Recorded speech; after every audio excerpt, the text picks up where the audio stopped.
भाजप आमदार गोपीचंद पडळकर यांचा कार्यकर्ता शरणू हांडे याचे गुरुवारी सायंकाळी सोलापूर शहरातून अपहरण करण्यात आले होते.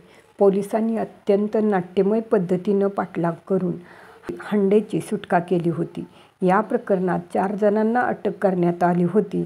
त्यांना आज सोलापूरच्या न्यायालयात हजर करण्यात आले. नेमकी आणि सविस्तर बातमी पाहण्याअगोदर बोल हटके न्यूज या आपल्या यूट्यूब चॅनेलला सबस्क्राईब करा. व्हिडिओ आवडला तर लाईक करा. शरणू हांडे अपहरण आणि मारहाण प्रकरणी सोलापूर पोलिसांनी संशयित आरोपी म्हणून अमित सुरवसे, सुनील पुजारी, दीपक मेश्राम, अभिषेक माने यांना ताब्यात घेऊन अटक केली होती.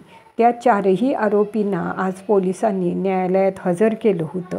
अपहरण आणि मारहाणीच्या प्रकरणाचा अधिकचा तपास करण्यासाठी पोलिसांनी आरोपींना 7 दिवसांची पोलीस कोठडी देण्यात यावी अशी मागणी केली होती.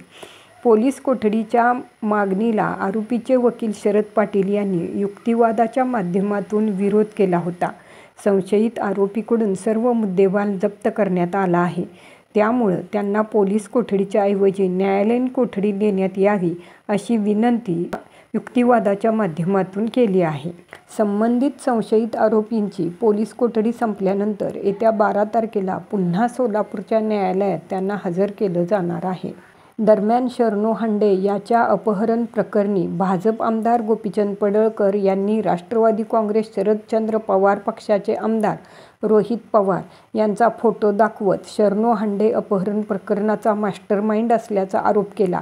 तसेच रोहित पवार, तुम्ही कार्यकर्त्यांमध्ये वाद कशाला लावता? त्यापेक्षा मला सांगा, मी बारामतीमध्ये येतो.